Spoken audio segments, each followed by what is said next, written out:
जिन लोगों के पूजा घर मंदिर में ये 3 मूर्तियां रखी हुई हैं, तो वह मेरी ये बात कान खोल करके सुन ले, वरना आपकी ये एक छोटी सी गलती आपके जीवन में बड़ी परेशानियां खड़ी ना कर दे। श्री शिवाय नमस्तुभ्यम महाराज।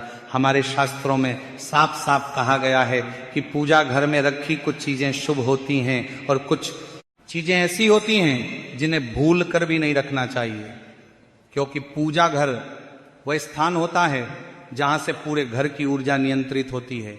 अगर वही स्थान गलत हो गया तो फिर जीवन में परेशानियां अपने आप बढ़ने लगती हैं। अब महाराज, बहुत से लोग ये सोचते हैं कि हम रोज पूजा करते हैं, भगवान का नाम लेते हैं, फिर भी हमारे घर में दरिद्रता क्यों बनी रहती है, तरक्की क्यों नहीं हो पा रही, मेहनत के बावजूद काम क्यों नहीं बन रहा। कई बार बच्चे पढ़ाई में ध्यान नहीं लगाते, पति पत्नी के बीच कलह बनी रहती है, बीमारी पीछा नहीं छोड़ती। तो महाराज, इन सब का एक कारण आपके पूजा घर में रखी कुछ वस्तुएं भी हो सकती हैं, क्योंकि कई बार हम बिना सही जानकारी के कुछ ऐसी मूर्तियां और चीजें पूजा मंदिर में रख लेते हैं जो वहां के लिए उपयुक्त नहीं होती हैं। इसीलिए अब बात महाराज, धर्म शास्त्रों में स्पष्ट रूप से बताया गया है कि पूजा घर में किन वस्तुओं का होना आवश्यक है और किन वस्तुओं को वहां से तुरंत हटा देना चाहिए।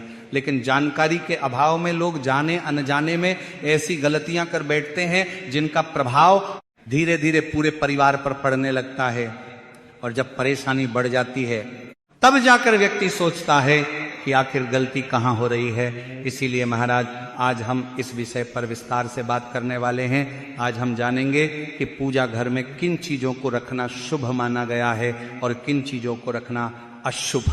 साथ ही हम यह भी समझेंगे कि दीपक जलाने का सही समय क्या है, दीपक किस दिशा में रखना चाहिए, घंटी कब बजानी चाहिए, शंख सुबह या शाम कब बजाना शुभ होता है, और शंख बजाते समय कौन सा मंत्र बोलना चाहिए। इसके अलावा भक्तों द्वारा बार बार पूछा जाने वाला प्रश्न कि पूजा घर में कितनी मूर्तियां रखनी चाहिए, उसका भी जवाब आपको मिलेगा।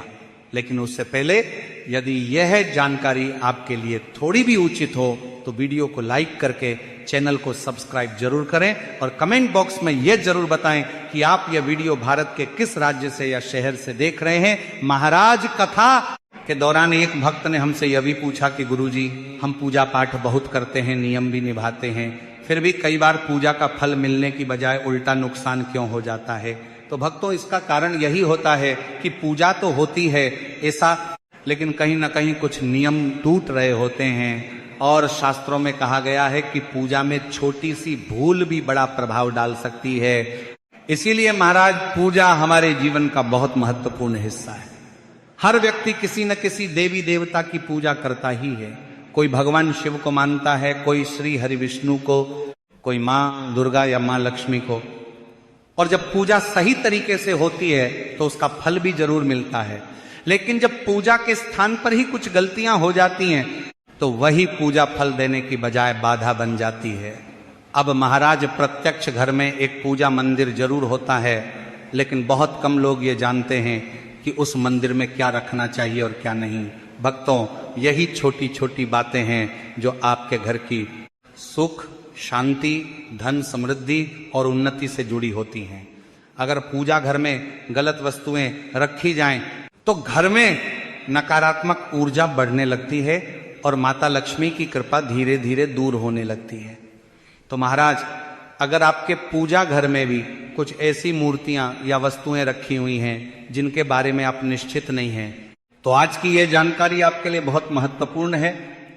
तो सबसे पहले बात करते हैं मूर्तियों की संख्या की। अब महाराज, ये बहुत बड़ा भ्रम है कि जितनी ज्यादा मूर्तियां होंगी उतनी ज्यादा कृपा होगी, जबकि शास्त्रों में स्पष्ट कहा गया है कि पूजा घर में एक देवी या देवता की एक ही मूर्ति या एक ही तस्वीर होनी चाहिए।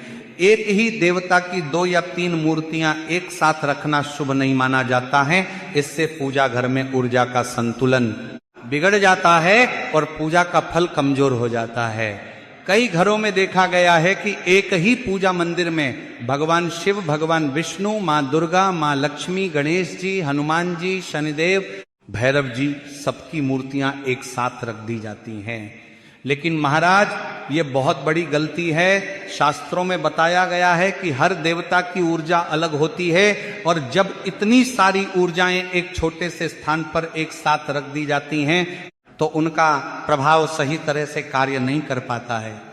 इसीलिए महाराज पूजा घर में कुछ विशेष मूर्तियां ऐसी होती हैं जिन्हें कभी भी नहीं रखना चाहिए। जैसे भैरव जी, शनिदेव और काली माता की उग्र स्वरूप वाली मूर्तियां पूजा मंदिर में नहीं रखना चाहिए, क्योंकि इन देवताओं का स्थान अलग होता है। इन्हें घर के मुख्य पूजा मंदिर में रखना शास्त्रों में वर्जित बताया गया है। इसी तरह मां लक्ष्मी की खड़ी हुई मूर्ति भी पूजा घर में नहीं रखनी चाहिए। मां लक्ष्मी हमेशा बैठी हुई मुद्रा में ही शुभ मानी जाती हैं। महाराज एक और बहुत बड़ी गलती जो कई लोग करते हैं वो है पूर्वजों या मृत व्यक्तियों की तस्वीर पूजा घर में रखना। कई लोग श्रद्धा के कारण अपने माता पिता या किसी पूर्वज की तस्वीर मंदिर में रख देते हैं, लेकिन शास्त्रों के अनुसार ये गलत है। पूर्वजों का स्थान देवताओं के बराबर नहीं होता है। उनकी तस्वीरें हमेशा घर की दक्षिण दिशा की दीवार पर पूजा घर से अलग स्थान पर लगानी चाहिए। इसी तरह साधु संतों की मूर्तियां या तस्वीरें भी पूजा मंदिर में नहीं रखनी चाहिए। अगर आप किसी गुरु या संत को मानते हैं तो उनकी तस्वीर आप दीवार पर लगा सकते हैं, लेकिन पूजा घर के अंदर नहीं। पूजा घर केवल देवी देवताओं के लिए होता है। अब महाराज बात करते हैं टूटे हुए या खंडित सामान की। अगर आपके पूजा घर में कोई मूर्ति, तस्वीर, शंख, घंटी या दीपक टूटा हुआ है तो उसे तुरंत हटा देना चाहिए। टूटी हुई मूर्तियों या खंडित पूजा सामग्री से नकारात्मक ऊर्जा का संचार होता है। कई बार लोग सोचते हैं कि पुरानी है इसलिए रहने दो, लेकिन यही चीज धीरे धीरे घर में परेशानी बढ़ाती है। इसीलिए इन्हें आपको सम्मान पूर्वक किसी पवित्र नदी में प्रवाहित कर देना चाहिए महाराज। अब बात करते हैं दीपक की।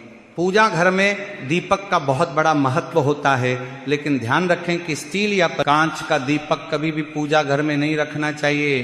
पूजा के लिए मिट्टी का दीपक सबसे श्रेष्ठ माना गया है। अगर मिट्टी का दीपक न हो सके तो पीतल या तांबे का दीपक रखें। खंडित दीपक कभी न जलाएं और एक साथ दो दीपक भी न जलाएं। और विशेष रूप से एक साथ घी और तेल का दीपक एक साथ जलाने से बचे, क्योंकि दोनों की ऊर्जाएं अलग अलग होती हैं। अब महाराज घंटी की बात करते हैं। घंटी बजाने से पूजा स्थल शुद्ध होता है, लेकिन घंटी को बिना कारण बार बार बजाना भी उचित नहीं है। घंटी हमेशा पूजा की शुरुआत में या आरती के समय ही बजानी चाहिए। इसी तरह शंख भी नियम से बजाया जाता है। सुबह और शाम शंख बजाना शुभ माना गया है, लेकिन बिना मंत्र के या बिना नियम के शंख बजाना लाभ नहीं देता है। बहुत से लोग पूछते हैं कि पूजा घर में रखा जल रोज बदलना चाहिए या नहीं, तो शास्त्रों के अनुसार पूजा घर में रखा जल प्रतिदिन बदलना चाहिए। पुराने जल को तुलसी के अलावा किसी पौधे में डाल देना चाहिए और पात्र को साफ करके नया जल रखना चाहिए। इससे पूजा घर की ऊर्जा शुद्ध बनी रहती है। अब महाराज एक और महत्वपूर्ण बात, पूजा घर में कभी भी मुरझाए हुए फूल, सूखी माला या सड़ी हुई अगरबत्ती नहीं रखनी चाहिए। जैसे ही फूल मुरझा जाएं उन्हें हटा देना चाहिए। इन्हें या तो मिट्टी में दबा दें या गमले में डाल दें। पूजा घर को हमेशा स्वच्छ और पवित्र रखना बहुत जरूरी है। अब महाराज यहाँ से बहुत ध्यान देने वाली बात शुरू होती है, क्योंकि अब हम उन चीजों की बात करने जा रहे हैं जो पूजा घर में होनी चाहिए। बहुत से लोग ये तो जान लेते हैं कि क्या नहीं रखना चाहिए, लेकिन ये नहीं जानते कि क्या रखना जरूरी है। और याद रखिए भक्तों, खाली मंदिर भी शुभ नहीं माना जाता। पूजा घर में कुछ ऐसी वस्तुएं होती हैं जिनकी उपस्थिति से ही घर में सकारात्मक ऊर्जा का प्रवाह शुरू हो जाता है। सबसे पहले बात करते हैं दीपक की। महाराज शास्त्रों में बताया गया है कि पूजा घर में दीपक का होना अनिवार्य है। दीपक केवल रोशनी नहीं देता, बल्कि वह अज्ञान के अंधकार को दूर करने का प्रतीक होता है। पूजा घर में हमेशा एक ही दीपक जलाना चाहिए। बहुत से लोग एक साथ दो दो दीपक जला देते हैं, लेकिन ऐसा करना उचित नहीं माना गया है। अगर आप घी का दीपक जलाते हैं तो वही पर्याप्त होता है। तेल और घी का दीपक एक साथ नहीं जलाना चाहिए और दीपक को हमेशा भगवान की प्रतिमा या तस्वीर के सामने रखना चाहिए। और ध्यान रखें कि दीपक कभी भी पश्चिम दिशा में न रखा जाए। उत्तर या पूर्व दिशा दीपक के लिए सबसे शुभ मानी जाती है। बाती का मुख भी उत्तर या पूर्व की ओर होना चाहिए। ये छोटी सी बात सुनने में साधारण लगती है, लेकिन इसका असर बहुत गहरा होता है।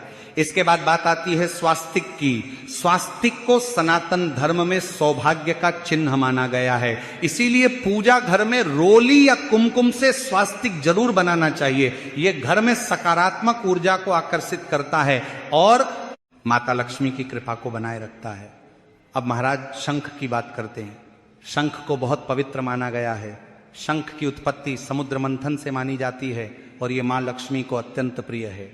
पूजा घर में शंख जरूर होना चाहिए, लेकिन ध्यान रखें कि शंख को बजाने का भी नियम होता है। शंख सुबह और शाम ही बजाना चाहिए, बिना कारण या बार बार शंख बजाना उचित नहीं माना गया है। शंख बजाते समय मन शांत रखें और श्रद्धा का भाव रखें। इसी तरह महाराज घंटी का भी बहुत महत्व है। घंटी बजाने से पूजा स्थल की नकारात्मक ऊर्जा दूर होती है, लेकिन घंटी को खेल की तरह नहीं बजाना चाहिए। पूजा शुरू करते समय और आरती के समय घंटी बजाना शुभ माना गया है। इससे वातावरण शुद्ध होता है और मन पूजा में एकाग्र होता है।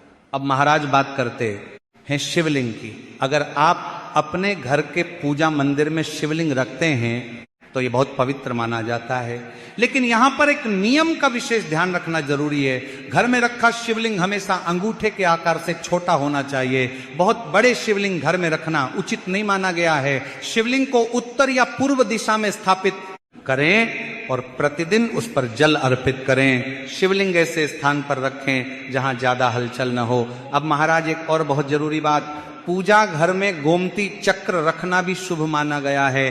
गोमती चक्र से घर में धन और समृद्धि का वास होता है। इसे साफ स्थान पर रखें और समय समय पर साफ करते रहें। अब महाराज हमारे लिए पूजा घर की स्वच्छता भी उतनी ही जरूरी है जितनी हमारे लिए पूजा जरूरी होती है। इसीलिए पूजा घर में धूल, गंदगी या बिखरी हुई चीजें न रखें। अगरबत्ती की जली हुई लकड़ी, पुराने फूल, सूखी माला, इन सबको समय पर हटा देना चाहिए। पूजा घर हमेशा साफ और व्यवस्थित होना चाहिए, तभी वहां सकारात्मक ऊर्जा बनी रहती है। अब महाराज पूजा करने की दिशा की बात कर लेते हैं। पूजा करते समय आपका मुख पूर्व दिशा की ओर होना सबसे शुभ माना गया है। अगर किसी कारण से यह संभव न हो तो पश्चिम की ओर मुख करके भी पूजा की जा सकती है, लेकिन उत्तर या दक्षिण की ओर मुख करके पूजा करना उचित नहीं माना गया है। इसके साथ ही पूजा करते समय आसन का प्रयोग जरूर करें। सीधे जमीन पर बैठकर पूजा करना उचित नहीं माना गया है। आसन पर बैठकर पूजा करने से शरीर और मन दोनों स्थिर रहते हैं और पूजा का फल बढ़ता है। अब महाराज हम उन नियमों की बात करने वाले हैं जिनका पालन अगर सही तरीके से किया जाए तो आपकी पूजा केवल एक आदत नहीं रहेगी, बल्कि वह आपको वास्तविक फल भी देने लगेगी। बहुत से लोग पूजा करते हैं अपने कहा, लेकिन पूजा का प्रभाव नहीं देखते, और इसका कारण यही होता है कि कुछ जरूरी नियमों को या तो वह जानते नहीं हैं या फिर जानकर भी उन्हें हल्के में ले लेते हैं। सबसे पहले बात करते हैं दीपक जलाने के सही समय की। शास्त्रों में बताया गया है कि दीपक तभी जलाना चाहिए जब भगवान जागृत अवस्था में हो। इसीलिए सुबह सूर्योदय के बाद और शाम सूर्यास्त के समय दीपक जलाना सबसे शुभ माना गया है। बहुत से लोग रात के बहुत देर बाद या कभी भी दीपक जला देते हैं, लेकिन ऐसा करने से पूजा का पूरा फल नहीं मिलता। दीपक जलाते समय मन शांत होना चाहिए और मन में किसी प्रकार का क्रोध या नकारात्मक भाव नहीं होना चाहिए। अब महाराज एक बहुत ज्यादा पूछा जाने वाला प्रश्न है कि पूजा मंदिर में जलने वाले दीपक को रोज धोना चाहिए या नहीं। तो इसका उत्तर यह है कि दीपक को रोज धोना आवश्यक नहीं है, लेकिन उसे साफ रखना बहुत जरूरी है। अगर घी या तेल अधिक जम गया हो तो उसे साफ पानी से धोकर पुनः प्रयोग में लाएं। गंदा और चिपचिपा दीपक पूजा के लिए शुभ नहीं माना जाता है। अब महाराज बात करते हैं शंख बजाने के नियम की। शंख सुबह और शाम ही बजाना चाहिए। शंख बजाते समय यह ध्यान रखें कि शंख का मुख ऊपर की ओर रहे और मन में श्रद्धा भाव हो। बिना मन लगाए मजाक में या बार बार शंख बजाना उचित नहीं माना गया है। शंख बजाने से पहले मन में भगवान विष्णु या मां लक्ष्मी का ध्यान करना शुभ माना जाता है। शंख की ध्वनि से वातावरण शुद्ध होता है और नकारात्मक ऊर्जा दूर होती है। इसी तरह घंटी भी बिना कारण नहीं बजानी चाहिए। पूजा शुरू करते समय और आरती के समय घंटी बजाना ही उचित माना गया है। घंटी की आवाज से मन एकाग्र होता है और पूजा में स्थिरता आती है। बहुत तेज या बहुत लंबे समय तक घंटी बजाना भी सही नहीं माना गया है। अब महाराज अंतिम बात जो बहुत जरूरी है, पूजा घर में कभी भी अंधेरा नहीं होना चाहिए। अगर प्राकृतिक रोशनी आती है तो बहुत अच्छा है, नहीं तो पूजा के समय प्रकाश जरूर होना चाहिए। अंधेरा पूजा घर नकारात्मक ऊर्जा को आकर्षित कर सकता है। तो महाराज अगर आप इन सभी बातों का ध्यान रखते हैं तो यकीन मानिए आपकी पूजा धीरे धीरे असर दिखाने लगेगी। घर का माहौल शांत होगा, आपसी कलह कम होगी, मन में स्थिरता आएगी और कार्यों में सफलता के रास्ते खुलने लगेंगे। पूजा का उद्देश्य सिर्फ मांगना नहीं होता, बल्कि स्वयं को शुद्ध करना भी होता है। यदि आपको यह जानकारी उचित लगी हो तो वीडियो को लाइक करें और चैनल को सब्सक्राइब जरूर करें। धन्यवाद।